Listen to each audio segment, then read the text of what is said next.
Apostila de História, capítulo 1. A povoação no Brasil, onde tudo começou. Então, nessa figura, vocês podem reparar as primeiras construções, onde surgiram as primeiras vilas criadas pelos portugueses, os tipos de roupa da época, a classe social, onde essas mulheres usam sombrinha, o tipo de roupa, que era da época vinda dos portugueses, e o tipo como eles vigiavam os trabalhadores. Vocês podem reparar que tem um facão na cintura do homem e uma arma na mão.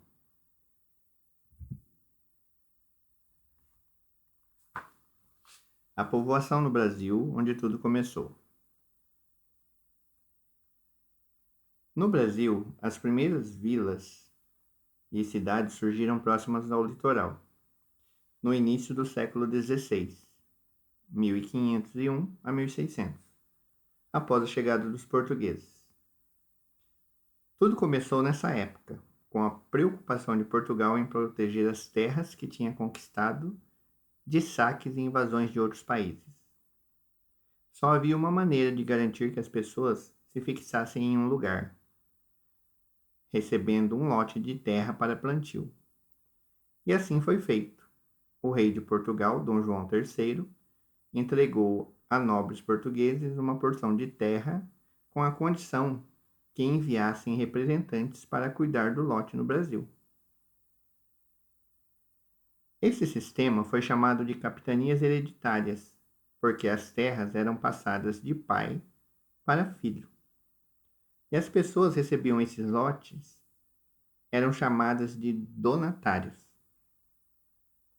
Eles tinham a função de administrar, colonizar, proteger, desenvolver a região, deviam também combater os índios, as tribos de índios que tentavam resistir à ocupação do território. Em troca, poderiam explorar, fazer uso de parte dos lucros da terra. Vocês lembram que na imagem tinha um homem armado? Quando esses portugueses vieram para cá, trabalharam com a ajuda dos indígenas, abrindo clareiras em meio à mata. Construíram casas, chiqueiros, estábulos e galinheiros. E assim começaram a nascer os primeiros povoados no litoral brasileiro. As vilas eram pequenas povoações que contavam com administração própria. Os políticos eram os próprios habitantes, instalados na Câmara Municipal, responsáveis pela administração do comércio, das construções e da conservação do vilarejo. O traçado das vilas criadas no início do século XVII era irregular e não havia planejamento, pois as casas eram construídas de qualquer jeito, sem regras, como um amontoado de residências.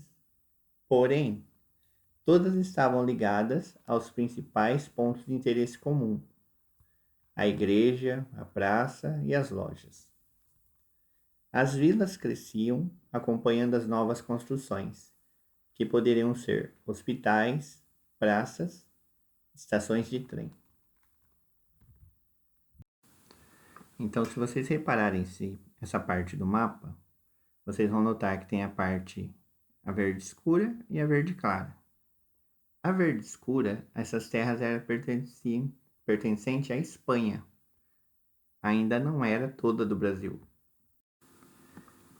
E esse pedaço com verde mais claro era o que eram chamados das capitanias hereditárias, que o rei de Portugal ele dava para as pessoas, era passado de pai para filho, e a família que vinha para esse pedaço de terra tinha que cuidar da terra, cuidar de todos os pedaços.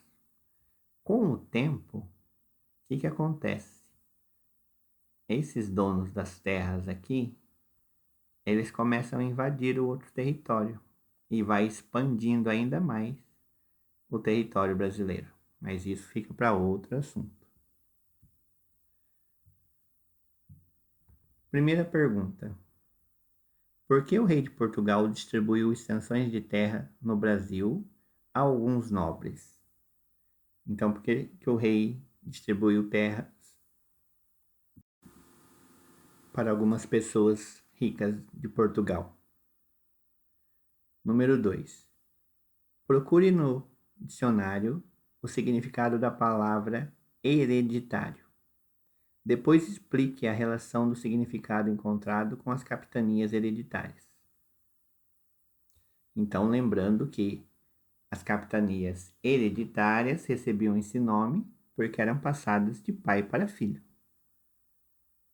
Então, hereditário é uma característica que a gente herda da família. Número 3. Como eram construídas as vilas? Número 4. As capitanias só eram entregues àqueles que tinham direito de posse.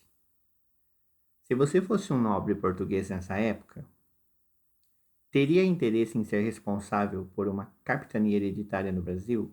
Por quê?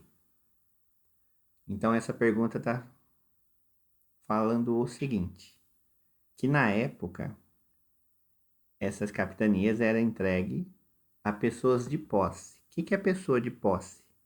É pessoa rica que tem empregado. Então, se você morasse em Portugal e ganhasse um território desse no Brasil, você ia ter interesse em cuidar de um território desse? Por quê?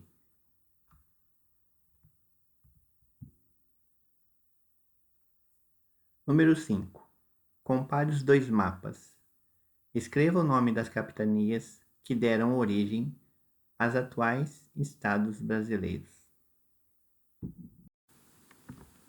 Nessa questão, o que vocês vão precisar fazer? Olhem, o mapa é o mesmo mapa, só que agora esse aqui é o atual. Vocês vão copiar esses nomes que já estão destacados. Maranhão, Ceará, Rio Grande, que agora é Rio Grande do Norte, Pernambuco, Bahia, Espírito Santo, São Vicente e Santo Tomé agora é chamado de Rio de Janeiro. Então é a mesma coisa, o mesmo mapa. Maranhão, Ceará, Rio Grande do Norte, Pernambuco, Bahia, Espírito Santo e Rio de Janeiro.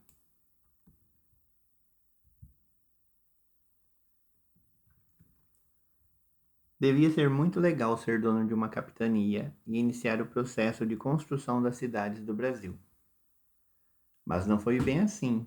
Tirando a capitania de Pernambuco e a de São Vicente, nenhuma outra prosperou. E por que não?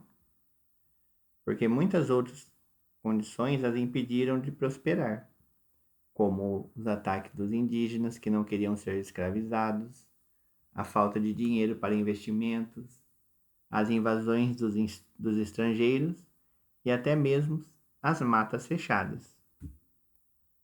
Puxa, se as capitanias tivessem dado certo, nossa história seria diferente? Com certeza seria, né? Então, aproveitando que vocês leram esse pedaço, a pergunta 4 da 107 pergunta: se vocês ganhassem uma capitania, se vocês iriam cuidar dela da mesma forma que os portugueses que receberam vieram cuidar. Então leiam com atenção, respondam as perguntas e se tiver dúvida, pergunte.